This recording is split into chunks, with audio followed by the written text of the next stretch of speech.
Le terrorisme au Sahel se porte bien. Il se porte même très bien. Quand on se réfère aux performances qui sont les siennes en ce temps de Covid, en ce temps de fragilité, en ce temps de grande panique, on peut bien dire que le terrorisme au Sahel est en bonne santé.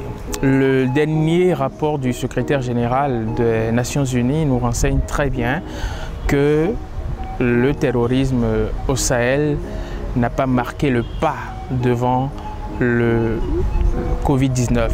Le terrorisme continue de vivre et aujourd'hui on a comme une sorte de coexistence entre la crise du coronavirus et la crise du terrorisme qui quelque part se dispute l'attention internationale, se dispute la une des journaux dans le Sahel. Mais quoi qu'on dise aujourd'hui, le Covid-19 n'a pas réussi à tuer le terrorisme. Le terrorisme vit toujours et peut-être qu'il vivra pour longtemps encore.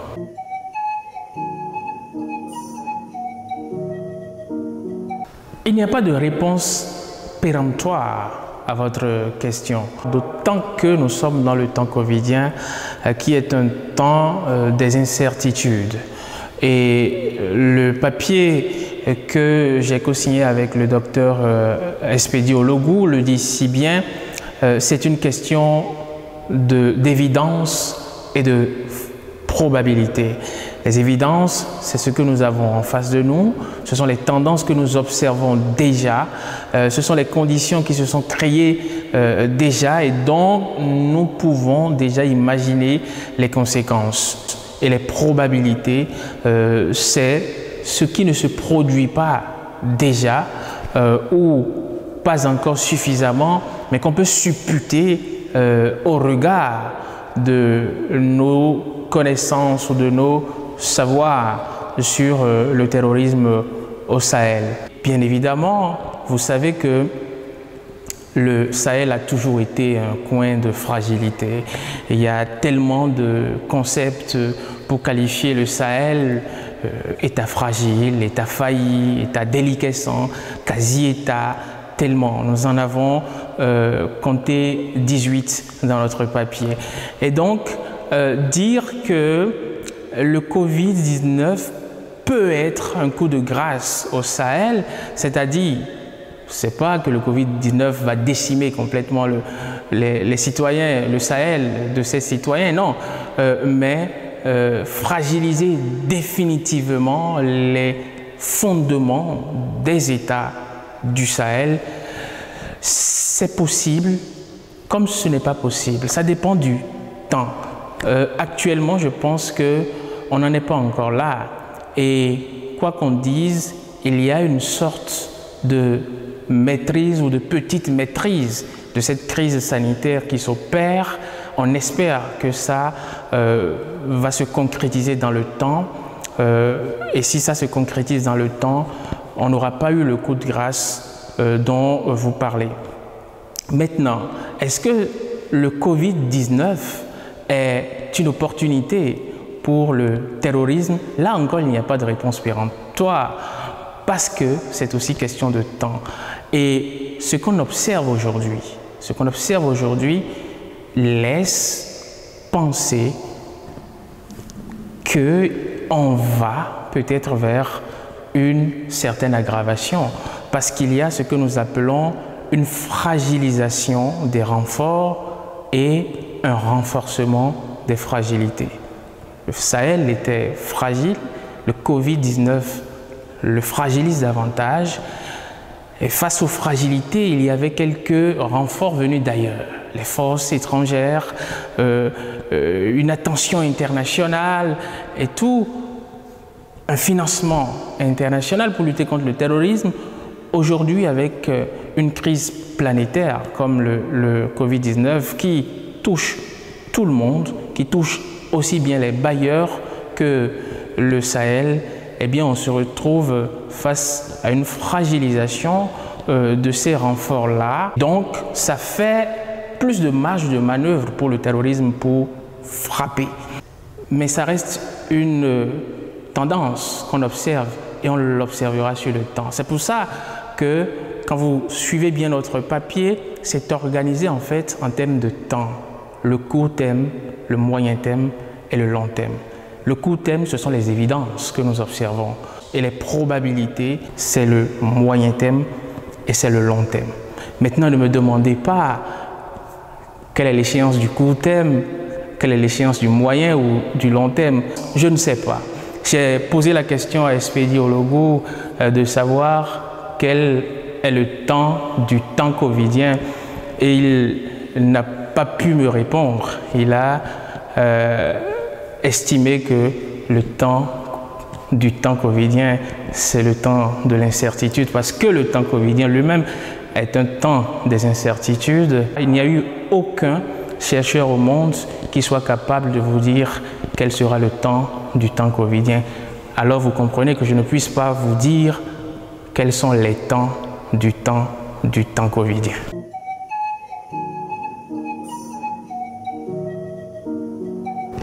Mais bien sûr, et c'est une probabilité. Vous avez bien vu que nous l'avons mis dans les probabilités parce que nous estimons que le coronavirus ne fait pas d'exception, ne fait pas de distinction entre les gens, ne fait pas de distinction entre riches et pauvres, entre grands et petits, entre hommes et femmes.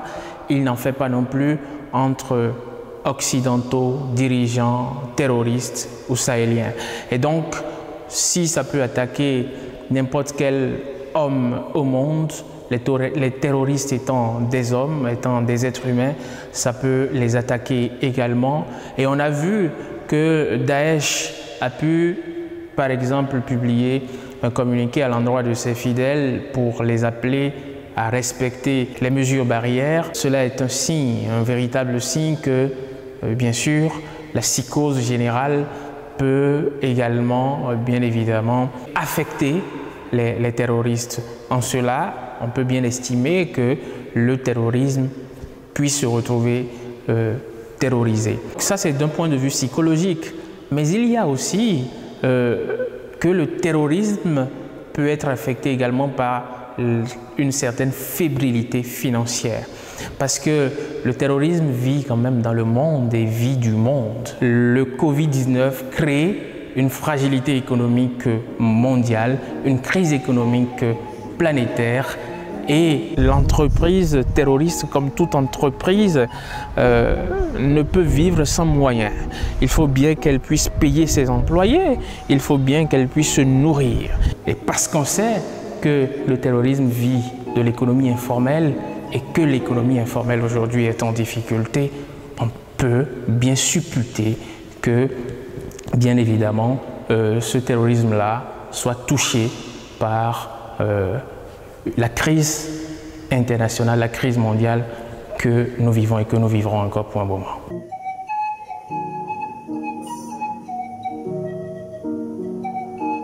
J'ai envie d'être péremptoire. Le Covid-19 ne tuera pas le terrorisme au Sahel. Et là, je citerai le professeur Paul-Yves Mandiem qui l'a dit pour Boko Haram. Les terroristes, ce sont des phénix qui renaissent de leurs cendres.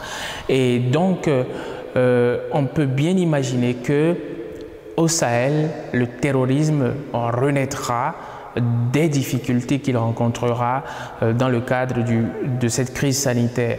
D'ailleurs, l'histoire du terrorisme au Sahel n'est qu'une histoire d'adaptation et de réadaptation au contexte et aux difficultés rencontrées. Vous pouvez remonter un peu dans l'histoire. Le terrorisme au Sahel, c'est profondément un terrorisme d'origine algérienne. C'était un terrorisme né, bien sûr, de la guerre d'Algérie. Après, le GIA qui est devenu JSPC, on est passé à AQMI avec un projet de régionalisation et un projet de régionalisation qui visait le Maghreb, c'était ça. Mais AQMI n'a pas pu véritablement se régionaliser au Maghreb, mais a trouvé dans le sud, c'est-à-dire dans le Sahel, un terrain libre pour l'accueillir. Et c'est comme ça qu'on s'est retrouvé avec un terrorisme algérien délocalisé vers le Sahel. Et après Serval, vous avez bien vu qu'on a également un terrorisme qui a été, disons, attaqué par les forces françaises, les forces alliées et tout, mais qui a trouvé les moyens de se réadapter en glissant vers le sud, notamment dans le centre Mali, et en rejoignant la zone des 3 frontières dans le Liptako-Gourma entre le Niger, le Burkina et le Mali. Donc on a un terrorisme qui est en constante adaptation face aux difficultés qu'il rencontre. Et donc nous sommes fondés sur la base de cette histoire à dire que face aux difficultés actuelles du terrorisme, il n'y a pas à exclure qu'il se réadapte de nouveau. Et cette réadaptation peut prendre 2 formes. La première, c'est une réadaptation financière, parce que j'ai dit tout à l'heure, il y a une crise financière qui va attaquer les terroristes et donc ils peuvent s'adapter. En quoi faisant? Par exemple, en commençant par prendre en otage des personnalités locales. Avant, les Africains n'étaient d'aucun intérêt marchand pour les terroristes. Aujourd'hui, on constate qu'on a pris le chef de l'opposition malien, un maire qui voulait négocier sa libération, s'est vu lui aussi pris. Et donc, peut-être, c'est une tendance qu'il faut observer, peut-être que là, on est en train de glisser vers une autre forme de cible à prendre en otage. Parce qu'aujourd'hui, le marché des otages occidentaux est en train de se tarir et donc les otages africains peuvent prendre de la valeur marchande aux yeux des terroristes. Le deuxième type d'adaptation que nous avons évoqué, c'est l'adaptation opérationnelle, qui pourrait passer désormais par la priorisation des engins explosifs improvisés et l'option des attaques suicides, c'est-à-dire l'usage des kamikazes. Ça permet de limiter les contacts et les risques de propagation du virus. Et au-delà de ça, il faut imaginer, en ce qui concerne l'adaptation opérationnelle, une sorte d'expansion du terrorisme sahélien vers les États côtiers. Et nous avons imaginé que la zone du parc W, associée au parc de la Pendjari, constitue aujourd'hui une zone stratégique pour le terrorisme sahélien. Ça peut constituer, si les choses en restaient là, le prochain hub du terrorisme sahélien. Cette zone présente suffisamment de fragilité dont se nourrit le terrorisme. D'abord, c'est une zone frontalière. C'est une zone de 3 frontières entre le Bénin, le Burkina et le Niger. Et vous avez bien vu que le terrorisme aime bien les frontières. Nous avons parlé de la zone des 3 frontières dans le Liptako-Gourma entre le Burkina, le Niger et le Mali. Et Boko Haram profite d'une zone de 4 frontières entre le Nigeria, le Cameroun, le Tchad et le Niger. Donc, la zone du parc W et du parc de la Pendjari constitue aujourd'hui une zone stratégique qui leur permet même d'avoir la possibilité de se projeter sur d'autres États de la zone comme le Bénin, le Togo, le Ghana ou la Côte d'Ivoire. Ces États qui sont aussi de petits États, de petits territoires, contrairement aux grands espaces du Sahel. Le Mali, ça fait combien de fois? Peut-être 13, 14, 15 fois le Bénin. Le Niger, pareil. Or, entre le Togo et le Bénin, entre le Togo et le Ghana, on peut facilement se déplacer, on peut jouer avec les frontières. Donc, c'est un atout pour le terrorisme sahélien. Et ces dernières années, ce terrorisme a quand même montré qu'il était capable de descendre vers les pays côtiers en attaquant le Bénin déjà dans le parc de la Pandjari et en attaquant la Côte d'Ivoire désormais par 2 fois. Là, vous me citez Jean-François Bayard, mais le but de ce papier et le but du SIAF, c'est justement de mettre le doigt sur les réalités, sur les tendances lourdes pour que cela puisse inspirer la gouvernance de nos États.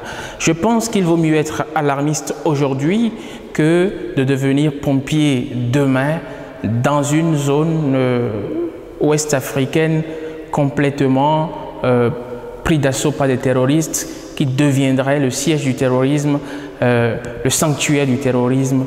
Non, je pense qu'aujourd'hui, il vaut mieux savoir que le PAC W et le PAC de la Pandjari présentent des fragilités et constituent aujourd'hui une zone stratégique pour le terrorisme et prendre les mesures qu'il faut pour que ce que nous redoutons n'arrive pas.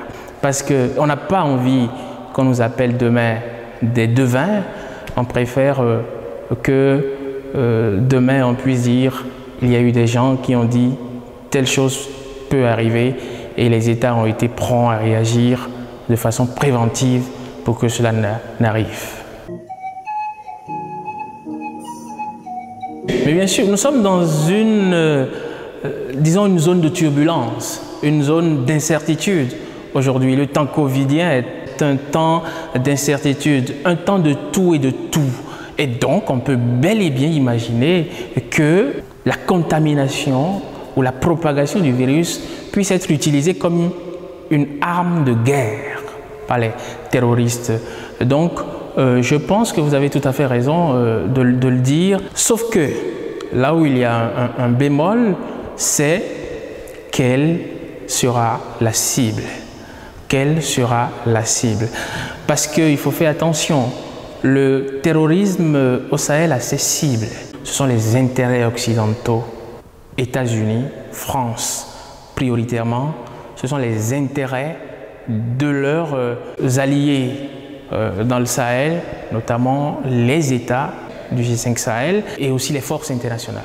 Alors, est-ce que ces terroristes ont accès à ces gens-là directement au point d'aller, disons, cohabiter avec eux pour pouvoir les contaminer?